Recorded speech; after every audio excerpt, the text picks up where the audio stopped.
पहले तो मुझे मेरा रोल नंबर याद नहीं था, सो मैं सोच रही थी रोल नंबर सर्च करते हैं, then I just go for searching it. तो मैंने अपना रोल नंबर निकालने की कोशिश कर रही थी, तब तक मुझे अपना नाम दिखा। मुझे लगा शायद मैं किसी एक बीच के पेज पे हूँ, बिकॉज आई नेवर, मतलब मुझे नहीं उम्मीद थी कि शायद ये पहला ही पेज है।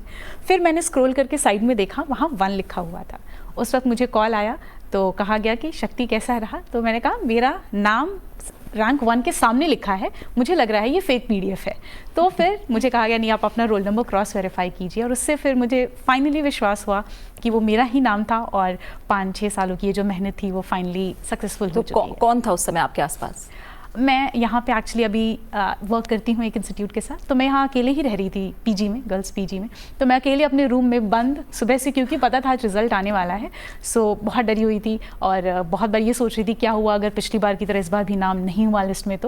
तो मैं अकेले ही थी उस वक्त। तो वो जो एक मोमेंट है वो मेरा, वो शायद लाइफ टाइम मेरे साथ रह जाएगा। जिस वक्त कोई नहीं था, अकेली मैं थी, एक मोमेंट पे हार रही थी और दूसरे ही मोमेंट पे मैंने फिर जीत देखी थी। थोड़ा सा और गहराई में जाइए।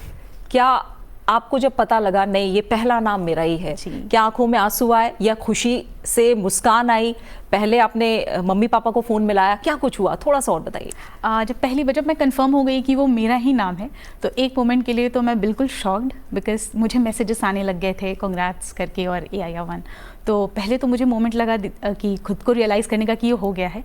फिर मैं थोड़ी देर, वो खुशी के आंसू कहो, सुकून के आंसू कहो, वो थे। फिर मैंने सबसे पहला फ़ोन पापा को मिलाया, तो पापा को मैंने कॉल किया और मैंने कहा पापा रिज़ल्ट आ गया। एंड क्योंकि मेरी आवाज़ कांप रही थी, मैं रो रही थी, तो उन्हें ये लगा कि नहीं हुआ इस बार भी। तो उन्होंने कहा कोई बात नहीं, जाने दो, रहने दो, होता है, कभी हम हारते हैं, कभी हम जीतते हैं। तब मैंने पापा से कहा पापा नहीं पापा हो गया। तो इसलिए हो गया मतलब, तो मैंने कहा इस बार क्लियर हो गया एग्ज़ाम और रैंक 1 है। तो तब मैंने पापा को बताया।